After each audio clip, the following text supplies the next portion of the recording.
My name's Claire. I was born in Doncaster, South Yorkshire.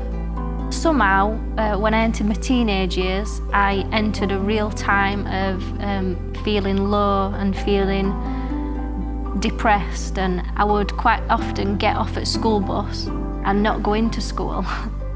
I would actually go and find a field somewhere and just go and sit on it until school day passed, because then I wouldn't have to deal with facing people, because talking to people was so impossible. No matter how many tablets I seemed to take, or even if I'd take a drink with tablets to try and increase the possibility of ending my life, it just never seemed to end. My life never seemed to end. And always in the back of my mind I've got, does God really exist? I remember one day just saying to God, I need you and I need you tonight.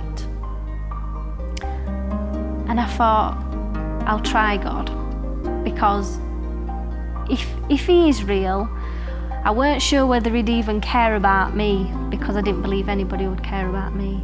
But I remember saying that, I need you and I need you tonight. And I made myself go to a church service, and I remember this guy getting up on the platform and stopping all the worship, and he felt like God had told him that I remember his words clearly, there's somebody here tonight who's been contemplating suicide, especially these last few nights. And he said, put your hand up.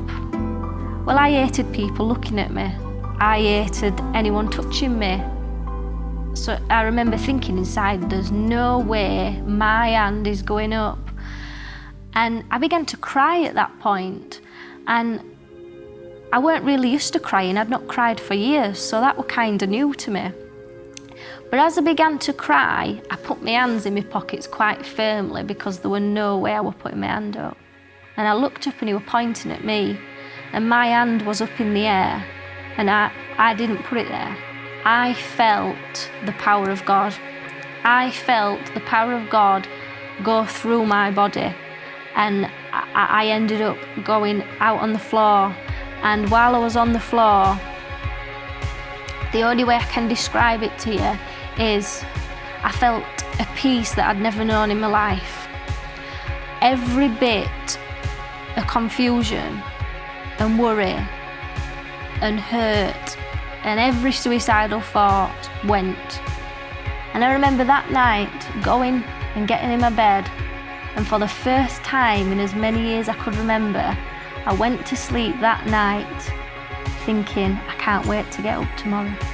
I actually went and volunteered to do a 2-year youth and schools programme, where I'd be standing at the front of schools taking assemblies, because I felt total love and a pure love that's completely changed me.